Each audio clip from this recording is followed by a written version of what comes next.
பொதுவாக எரிசக்தி கலவையில் புதுப்பிக்கத்தக்க எரிசக்தியினுடைய பங்கை அதிகரிக்கும் வகையில் புதுப்பிக்கத்தக்க ஆதாரங்களிலிருந்து விநியோக நிறுவனங்கள் 25-26ஆம் நிதியாண்டில் இந்திய அரசினுடைய மின் அமைச்சகம் புதுப்பிக்கத்தக்க எரிசக்தி கொள்முதல் இலக்கை RPM 33ஆக நிர்ணயித்திருக்கின்றன.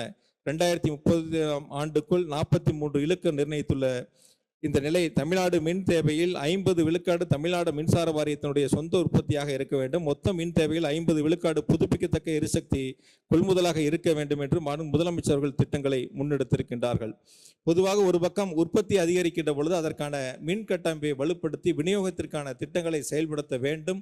அப்பொழுதுதான் சீரான மின்சாரத்தை நாம் விநியோகம் செய்ய முடியும் என்ற சீரிய முயற்சியில் முதலமைச்சர்கள் தொடர்ந்து அதை கண்காணித்து ஆய்வுக் கூட்டங்களில் அதற்கான நடவடிக்கைகளை எடுத்து ஒட்டுமொத்தமாக தமிழ்நாடு மின்சார வாரியத்தினுடைய வரலாற்றில் 4 ஆண்டுகளில் 393 துணை மின் நிலையங்கள் அமைப்பதற்கான அறிவிப்புகள் வெளியிடப்பட்டு அதில் 116 துணை மின் நிலையங்களுடைய பணிகள் முடிக்கப்பட்டு மீதம் இருக்கக்கூடிய 64 துணை மின் நிலையங்களுடைய பணிகள் இப்பொழுது நடைபெற்று கொண்டிருக்கின்றன.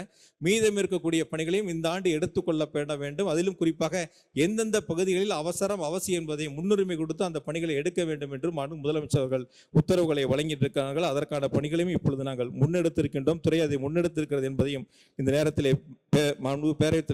பேரவைக்கு தெரிவித்துக் கொண்டு, அதே போல 74,815 மின்மாற்றிகள் இந்த 4 ஆண்டுகளில் கூடுதலாக நிறுவப்பட்டிருக்கின்றன. எந்த இடங்கள்லாம் அதிக மின் அழுத்தம், குறைந்த மின் அழுத்தம், அதிக மின்பொழு இதெல்லாம் கணக்கெடுக்கப்பட்டு புதிதாக எந்த இடங்கள் தேவை என்பதை கண்டறியப்பட்டு இந்த 4 ஆண்டுகளில் மட்டும் 74,815 மின்மாற்றிகள் அமைக்கப்பட்டிருக்கின்றன.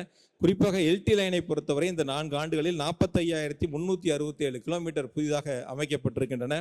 ஹெச்டி லைனை பொறுத்தவரை 23,069 கிலோமீட்டர் அளவிற்கும், இஹெச்டி லைனை பொறுத்தவரை 3,655 கிலோமீட்டர் அளவிற்கும் கூடுதலாக நிறுவப்பட்டிருக்கின்றன. மின்மாற்றிகள் பல கூடுதல் விரிவாக்கம் 20,380 MVA கடந்த 4 ஆண்டுகளில் கூடுதலாக நிறுவப்பட்டிருக்கின்றன. அதே போல இந்த உள்கட்டமைப்போடு சேர்த்து இன்னும் கூடுதலாக பணிகள் எங்கே தேவை என்பதை ஒவ்வொரு மாதங்களிலும் துறையினுடைய அதிகாரிகள் ஆய்வுக் கூட்டம் நடைபெறுகின்றன. அவர்கள் களத்திற்கு சென்று இந்த ஆய்வுகளை மேற்கொண்டு எங்கெங்கெல்லாம் பொதுமக்களுடைய பிரச்சனைகள் இருக்கிறது, பொதுமக்கள் சொல்வதற்கு முன்பாகவே இதை எடுத்து செய்ய வேண்டும் என்று அறிவுறுத்தப்பட்டிருக்கின்றன. அந்த அடிப்படையிலும் கூடுதலாக புதிய பணிகளும் எடுத்துக்கொண்டு அந்த பணிகளை இந்த ஆண்டு மின்சார வாரியத்தின் மூலமாக மேற்கொள்ள நடவடிக்கை எடுக்கப்பட்டிருக்கின்றன.